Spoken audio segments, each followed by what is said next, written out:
नमस्कार दोस्तों, मैं हूं आपका दोस्त पवन और आप सभी का स्वागत है एक इंटरनेशनल जियो हेरिटेज साइट लोनार क्रेटर से।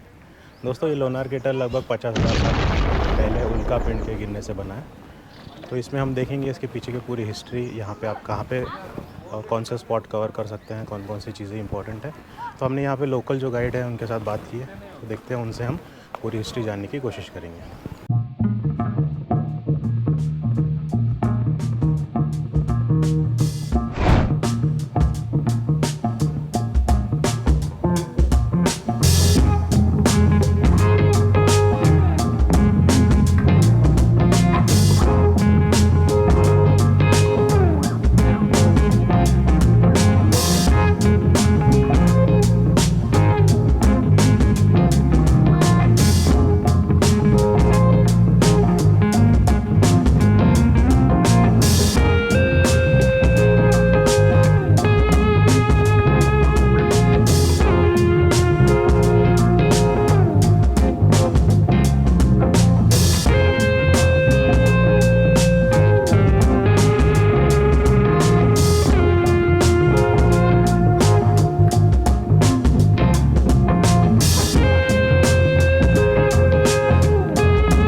Welcome to Lonar.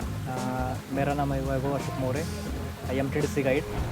आप जहाँ हम खड़े, ये है लोनार क्रेटर का स्टार्टिंग पॉइंट। अभी जो ऊपर जो दिखाई दे रहा है, यहाँ पर ऊपर से गोमुख है। गोमुख से हम स्टार्ट करते हैं और सीधा नीचे जाने वाले हैं लेक के पास तक। तो यहाँ पर जो हम पूरा एक्सप्लोर करने वाले हैं, लोनार की माइथोलॉजिकल स्टोरी, साइंटिफिकली मिस्टीरियस बातें, ये सब कुछ अभी हम जानने वाले हैं। तो अभी जो हमारा ट्रैक चालू हो चुका है, यहाँ से लगभग 15 मिनट के बाद में हम सीधा पानी के लेवल तक जाएंगे और फिर रिटर्न आते समय सारे टेम्पल कवर अप करते करते ऊपर आ जाएंगे। अच्छा, मतलब उल्टा स्टार्ट कर लेंगे हम, क्योंकि स्टार्टिंग में जाएंगे और जब रिटर्न आएंगे तब ज़्यादा धूप बढ़ जाती है। अच्छा, तो एक एक जगह पर बैठने के लिए पॉइंट्स रहते हैं कि मंदिर हम देख पाएंगे। ठीक है।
अभी हम पहुंच चुके हैं लोनार क्रेटर के सबसे जो डीपेस्ट पॉइंट जो कहा जाता है कि क्रेटर का लेक का रिम जो रहता है वाटर लेवल, वहाँ पर आ चुके हैं। अभी जो कि अभी सबसे मेन जो क्वेश्चन आता है कि लोनार क्रेटर जो है कब बना और किसकी वजह से बना। तो बहुत सारे गूगल पर यहाँ पर दिखाया जाता है कि इसकी डेट्स जो एक्चुअल में बहुत सारी डेट्स आ चुकी है। तो उसके हिसाब से हम देखेंगे तो एक सबसे पहले 1975 में रिसर्च हुआ था जियोलॉजी का, GSI यानी जियोलॉजिकल सर्वे ऑफ इंडिया का। उनके हिसाब से जो बताया जाता है कि 52,000 साल पहले ये बन चुका है। अच्छा। उसके बाद में एक रिसर्च आया था जापान का पोलर रिसर्च सेंटर है, उनके हिसाब से 62,000 यानी 62,000 साल पहले बना हुआ है। और अभी रिसेंट 2018 में रिसर्च किया गया है, उनके हिसाब से बताया जाता है 5,75,000 साल। यानी जितनी टेक्नोलॉजी एडवांस होती गई उतने इसके जो है कि चेंजेस आते गए कि रिजल्ट आ गए। मतलब इससे भी पुराना हो सकता है, उससे भी पुराना हो सकता है या नया हो सकता है, लेकिन ये कंफर्मेशन किसी ने नहीं दिया। अभी कि सबसे पहले कि यहाँ पर गिरा क्या था, मीटरॉइड या एस्टेरॉइड। जैसे कि बहुत जगह पर लिखा गया है कि मीटरॉइड इम्पैक्ट है, लेकिन आप देख सकते हैं कि मीटरॉइड जो रहता है कि कई कई कंट्रीज में मीटियोर शावर होते हैं। राइट। मीटियोर शावर जब होते हैं वो पृथ्वी तक आते समय वो खाक हो जाते हैं यानी ख़त्म हो जाते हैं। अगर आ भी गया तो छोटा सा पोर्शन रहता है। तो ये अभी कंफर्मेशन हुआ 2018 में कि यहाँ पर जो गिरा था वो एस्टेरॉइड था, यानी अश्नि या उल्का कहते हैं। उल्का पिंड कहा जाता है। अब उल्का जो है कि ये कोलकाता साइड में उल्का को एस्टेरॉइड कहा जाता है, लेकिन हमारे जो क्या कहा जाता है कि मीटरॉइड यानी कि उल्का। लेकिन ओरिजिनल जो है कि एस्टेरॉइड का ही मतलब वो जो होता है हिंदी वर्जन, उसे उल्का कहा जाता है। अच्छा। तो यहाँ पर जो गिरा था वो था एस्टेरॉइड। अब सबसे पहले कि यहाँ पर जो गिरा था वो कब गिरा था, अभी जो इसके 1972 में 72 to 75 में जो GSI geological survey of India, उनके हिसाब से जो बताया जाता है 52,000 साल पहले। प्लस उनके हिसाब से यहाँ पर स्टडी ज़्यादा की गई है। तो सबसे पहले कि यहाँ एस्टेरॉइड गिरा था उसका वेट था 2 करोड़ टन यानी 2 कोटी टन। अच्छा, 2 करोड़। 2 करोड़। उसका जो स्पीड थी वो थी 20 किलोमीटर पर सेकंड स्पेस में थी। जैसे वो पृथ्वी के ग्रेविटेशन में आ गई यानी उसकी स्पीड हो गई डबल यानी 40 किलोमीटर पर सेकंड। और वो ओजोन का वो 3 लेयर ब्रेक करने की वजह से वो पूरा हुआ जलता हुआ नीचे है। प्लस उसका जो डायमीटर था वो था 150 फीट, इतना बड़ा था। अब ये सारा इमेजिनरी पार्ट है कि यहाँ पर क्या हुआ होगा 52,000 साल पहले। अभी हम नीचे ग्राउंड लेवल पर आ चुके हैं, वाटर लेवल के पास में। यही 52,000 साल पहले पूरा एक लेवल पर होगा। जैसे ही एस्टेरॉइड ओजोन का O3 लेयर ब्रेक कर दिया तो पूरा जलते हुए नीचे आया। जलते हुए नीचे आने की वजह से वो 80% जो है ऊपर ही बर्न हुआ। जैसे वो सरफेस पर टच हुआ है और एक यानी अपघात कह सकते हैं या एक एटम बॉम्ब जैसा फूटा है, वैसे ही यहाँ पर फूटा। इम्पैक्ट जो हुआ, इम्पैक्ट का जो पावर था वो था 6.0 मेगाटन पावर। अभी ये अगर हमें किसी से कंपेयर करना है तो हिरोशिमा और नागासाकी पर जो अणुबॉम्ब गिरे थे उनकी पावर थी 0.2 मेगाटन, यानी 2 एटम बॉम्ब गिरे थे 0.11 के। और यहाँ पर जो हुआ वो लगभग 6.0 मेगाटन इतना बड़ा पावर हुआ था। तो ऐसा कहा जा सकता है वो एटम बॉम्ब से बहुत बड़ा था। अब जैसे यहाँ पर टच हुआ पूरा धरती के अंदर चला गया तो कई लोगों का एक मानना होता है कि जैसे कोई चीज़ नीचे गिरने की वजह से यहाँ की जो मिट्टी जो कुछ भी होगा वो बाहर स्प्रेड हो चुका होगा। लेकिन ये नहीं हुआ था। साइंटिफिकली अगर देखेंगे तो जैसे ही यहाँ पर टच हुआ तो यहाँ पर हीट जनरेशन हो गई, इतनी हीट बढ़ गई कि यहाँ पर जो मिट्टी पत्थर जो कुछ भी होगा वो पूरा वेपराइज हो गया और फिर बाद में एक क्रेटर फॉर्म हुआ। अच्छा। फिर जो एस्टेरॉइड होगा उसके जो पार्टिकल्स है वो हीट पर सरफेस पर टच होने की वजह से उसके पार्टिकल साइड में स्प्रेड आउट हो गए और पूरी जो एस्टेरॉइड होगा बाकी का बचा हुआ वो पूरा अंदर चला गया और जलते रहा। मतलब ये पहाड़ है बाहर नहीं आए, पहले से था?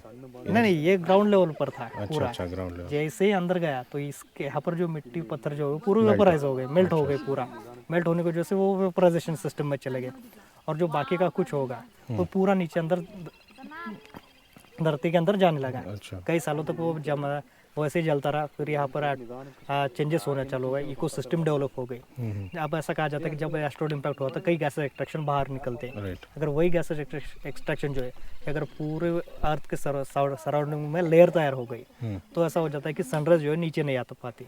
अगर सनराइज नहीं नीचे आएंगे तो यहाँ पर जो फोटोसिंथेसिस प्रोसेस रहती है वो नहीं हो पाएंगे, यानी जीव सृष्टि जो वो खुद से नष्ट हो जाती है। तो ऐसा माना जाता है, ये भी कंफर्मेशन है कि हुआ होगा या नहीं होगा। यानी जो यहाँ पर कोई जानवर जो हो गए वो सब कुछ इसी की वजह से इम्पैक्ट की वजह से पूरे मर चुके होंगे, ऐसा मानना जाता है। प्लस अभी ये पूरा होने के बाद कई जगह पर ऐसा कि ये वर्ल्ड में 3rd बिगेस्ट कहा जाता है। और जो दूसरी जगह पर वहाँ पर ऐसा है कि सिर्फ वहाँ पर खड्डे गिर चुके हैं, वहाँ पर कोई नीचे जा नहीं सकता क्योंकि वहाँ पर जो है कि रेडिएशन लेवल सबसे ज़्यादा है। अच्छा। यहाँ पर जो कि आपको रेडिएशन लेवल नहीं मिलेगी और इकोसिस्टम यहाँ पर खुद से डेवलप हो चुका है, इसलिए हम नीचे आ पा रहे हैं। इसलिए ये सेफ माना जाता है। और ये सबसे मेन जो कि ये खारे पानी का है, यानी अल्कलाइन वाटर है। ओके। इसलिए सबसे इम्पोर्टेंट इसलिए दिया जाता है, वर्ल्ड में सबसे फेमस इसलिए कि एक तो सबसे छोटा है, प्लस यहाँ पर वाटर सर है और सराउंडिंग लाइफ जो है वो पूरी तैयार हो चुकी है। प्लस अब यहाँ पर देख सकते हैं इसका इम्पैक्ट होने की वजह से यहाँ पर जो पूरा क्रेटर फॉर्म हुआ है, ऊपर से नीचे तक 1 सेंटीमीटर इसकी डेप्थ है, ओके। पानी तक। पानी के नीचे की ज़्यादा किसी को पता नहीं, ऐसा बोला जाता है 35 से 40 फुट है, लेकिन ऐसा कंफर्मेशन किसी ने नहीं दिया कि उसके नीचे क्या है। प्लस 1.8 किलोमीटर इसका रेडियस है, सरकमफेरेंस जो है लगभग 4 किलोमीटर का है। जैसे पानी कम ज़्यादा होता है, इसका सरकमफेरेंस ज़्यादा कम होता रहता है। अभी जो देख सकते हैं कि आप कई कई जगह पर पेड़ दिखाई दे रहे हैं साइड में, यानी वो पूरे जल चुके हैं।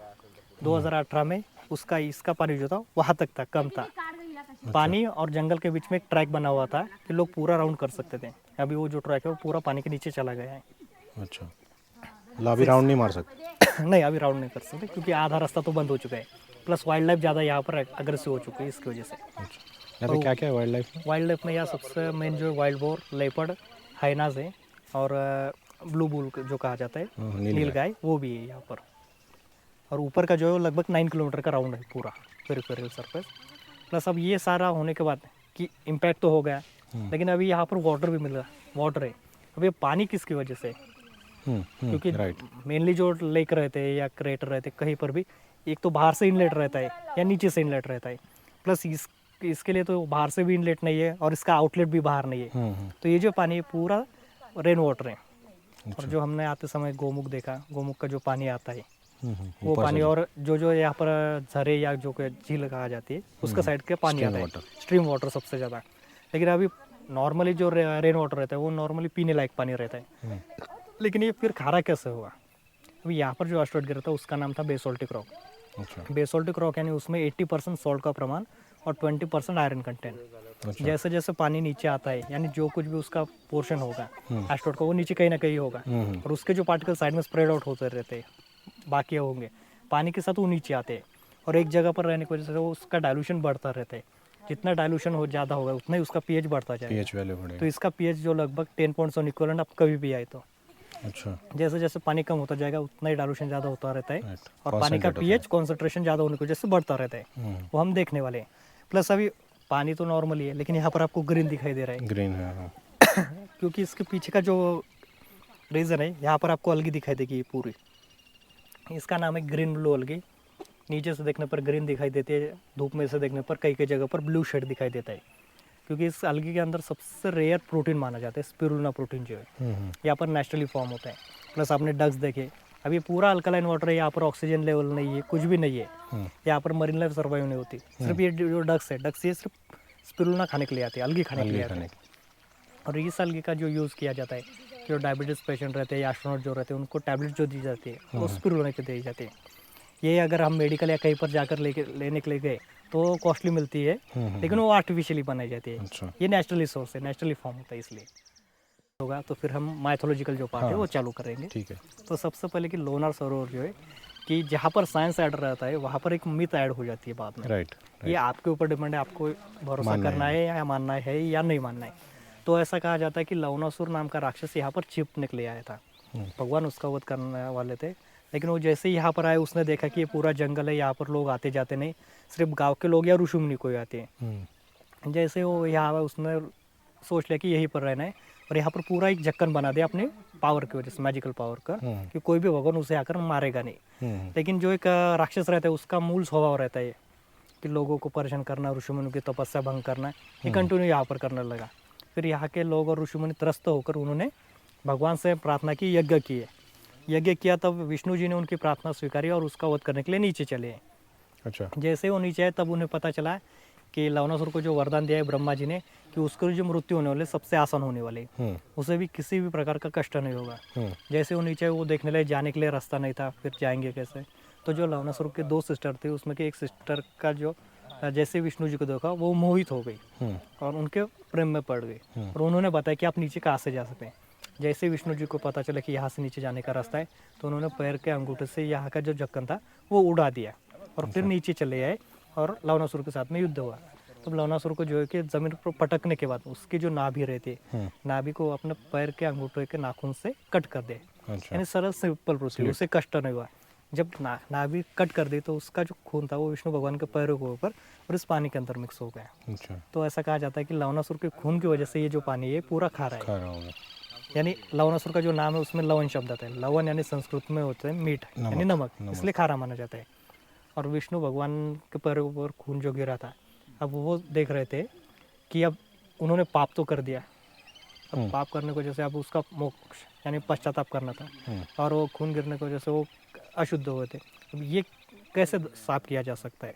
तो ऐसा कहा जाता है कि विष्णु जी के लिए स्वर्ग से गंगा भोगवती जो दो नदियाँ है वो नीचे है, जो हमने गोमुख देखा वहाँ पर उन्होंने पैर धोए और नहाए, इसीलिए उसे मोक्षधाम का नाम दिया जाता है। अच्छा, ऊपर जो है, ऊपर जो है हमने स्टार्टिंग में देखा था। तो वही जो स्टोरी की अब मोक्षधाम तो है, लेकिन वो पानी आता कहाँ से? लोनार के पास में जो नदी है उसका फ्लो ऑफ डायरेक्शन दूसरे साइड में है। लोनार में तो नदी नहीं है, लोनार के साइड में जो 24 किलोमीटर दूर नदी है, लेकिन उसका फ्लो ऑफ डायरेक्शन सब उल्टी दिशा में है। तो ये पानी आता कहाँ से? ये मिस्टीरियस बात है कि वो कंटिन्यू चालू है, कभी बंद नहीं होता। इसलिए लोनार जो कहा जाता है कि वो अभी भी मिस्टीरियस है, कई बातों के लिए पता नहीं है। अच्छा, मिस्टीरियस है। प्लस यहाँ पर जो अभी टेम्पल्स हैं कि यहाँ पर पूरे 14 टेम्पल्स है, उसमें के 12 जो है शिवलिंग है।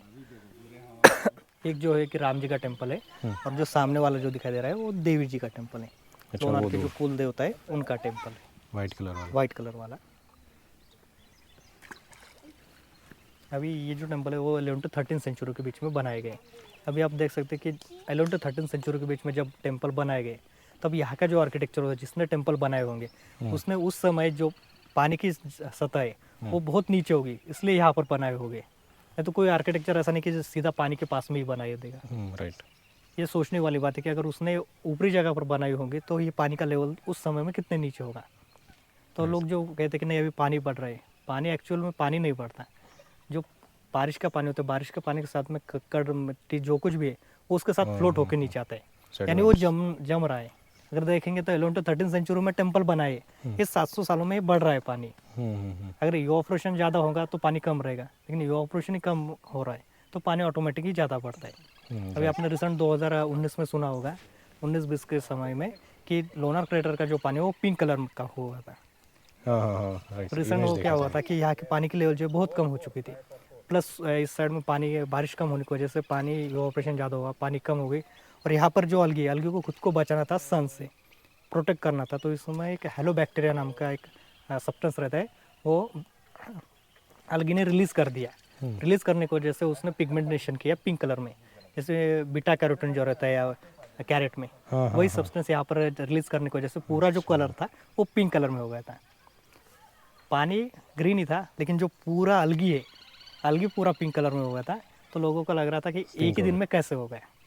जब तक बारिश नहीं हुई तब तक चालू था, 1 महीना, जैसे बारिश हो गई नॉर्मल हो चुका है। नॉर्मल हो गया। अभी आपको कोई क्वेश्चन इसमें? नहीं, अभी ये जो मंदिर है, टोटल कितने मंदिर हैं? 14 टेम्पल्स हैं अभी, जो कि 14 टेम्पल्स है। तो उसमें का सबसे पहला देवी के जी का टेम्पल सेपरेट वन जो है, कमला देवी कुल देवता कहा जाता है लोनार की। एक राम जी का टेम्पल, वो हम देखने वाले हैं ऊपर जो है। नहीं, हाँ ऊपर जाते समय वो। और जो 12 टेम्पल है कि एक जगह पर 12 टेम्पल जो है वो शिव जी के टेम्पल है। अच्छा, अगर आप देखेंगे तो इंडिया में 12 जगह पर 12 शिवलिंग, 12 ज्योतिर्लिंग, 12 ज्योतिर्लिंग कहा जाता है। हम चाहे भी तो एक दिन में वो कर नहीं सकते, लेकिन यहाँ पर अगर हम पूरा राउंड घूमेंगे तो आपको 12 जगह पर 12 शिवलिंग दिखाई देंगे। अच्छा, और अलग अलग शेप में दिखाया, जैसे कि साउथ इंडियन वाला शेप जो है कि हम वो भी देखने वाले। यानी एक जगह पर 12 बनाने के पीछे कुछ ना कुछ उनका सोच होगी, इसलिए उन्होंने एक ही जगह पर 12 बना दिए। राइट। अभी ये मंदिर वो जो देवी जी का टेम्पल, हाँ, उसके बाद कोई मंदिर दिख नहीं रहा, वो सब सामने वो आपको सामने सामने आधा ही दिख रहा है। हाँ, आधा ही दिख रहा है। वैसे ही कई मंदिर अंदर है, कई मंदिर बाहर है। अच्छा, जैसे कि यहाँ पर भी एक टेम्पल है, लेकिन वो भी पूरा पानी के अंदर चला गया है। अच्छा, अभी जा ही नहीं सकते उधर? नहीं, उधर जा ही नहीं सकते क्योंकि पानी के अंदर है। प्लस पेड़ पौधे जो है वो टूट चुके हैं, बड़े बड़े वाले। मतलब अभी सिर्फ 5 ही मंदिर एक्सेसिबल? हाँ, मैक्सिमम 5 है। उसमें सभी यहाँ पर का एक ही देख सकते हैं, सामने वाला जो है उसके अंदर भी पानी जा चुका है। यहाँ पर एक है, वो सामने जो दिखाई दे रहा है उसके अंदर तो पानी है, वहाँ पर जा नहीं सकते। अच्छा, और वो वाला टेम्पल सेम शिवलिंग है सामने भी। ठीक है। अभी जो है हम एक पीएच टेस्ट करने वाले हैं, इसका जो कितना अल्कलाइन है वो देखने वाले हैं। ओके। अच्छा, लिटमस पेपर है क्या? नहीं, पीएच पेपर। लिटमस जो रहता है, हाँ, राइट, लिटमस में सिर्फ जो दिखाई देता है कि पिंक और ब्लू पिंक और ब्लू सिर्फ दिखाई देते हैं। Right. यहाँ पर जो कि पीएच वैल्यू देखिए। पीएच वैल्यू दिखाते हैं। 1 to 6 जो रहता है वो रहता है एसिडिक, 7 जो रहता है न्यूट्रल जो हम पानी पीते हैं, राइट 7 के 7 to ऊपर जो 14 रहता है 8 to 9 जो रहता है यानी बेसिक वाटर यानी समंदर का पानी, उसके अंदर मरीन लाइफ सर्वाइव हो सकती है। और 9 के ऊपर जो रहता है वो रहता है अल्कलाइन वाटर।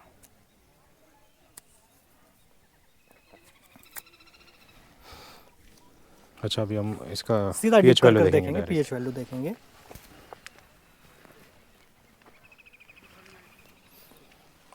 अभी आप देख सकते हैं इसका पीएच वैल्यू क्या है, ऑलमोस्ट 12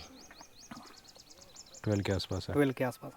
इक्विवेलेंट जो है वो 10.7, ओके मतलब यानी स्टडी के हिसाब से। स्टडी के हिसाब से कि आप कभी भी अगर आए तो आपको 10.7 तो दिखाई देगा। जैसे जैसे जितना पानी कम होता जाएगा ज़्यादा यानी बढ़ता जाएगा। बरसात के समय में 10.7 दिखा देता है। अगर बरसात का ये रिकॉर्ड मत कीजिए। तो सबसे पहले हम आप जहाँ पर खड़े हैं इसे कहते हैं देवी टावर टेम्पल पॉइंट, यानी टावर का सबसे बढ़िया व्यू जो मिलता है यहाँ पर से मिलता है। जैसे आप नीचे देख सकते हैं कमला देवी का जो टेम्पल है वो दिखाई देता है यहाँ से पूरा। और उसी के सामने अगर उस साइड में आप देखेंगे तो वहाँ पर जो गोमुख टेम्पल जो स्टार्टिंग पॉइंट रहता है ट्रेक का, वो एग्जैक्टली हम उसके अपोजिट डायरेक्शन में आ चुके हैं। और यहाँ से सबसे बढ़िया व्यू जो मिलता है यानी पूरा क्रेटर दिखाई देता है। और जो पानी की लेवल जो है ये हार्ट शेप में दिखाई देती है।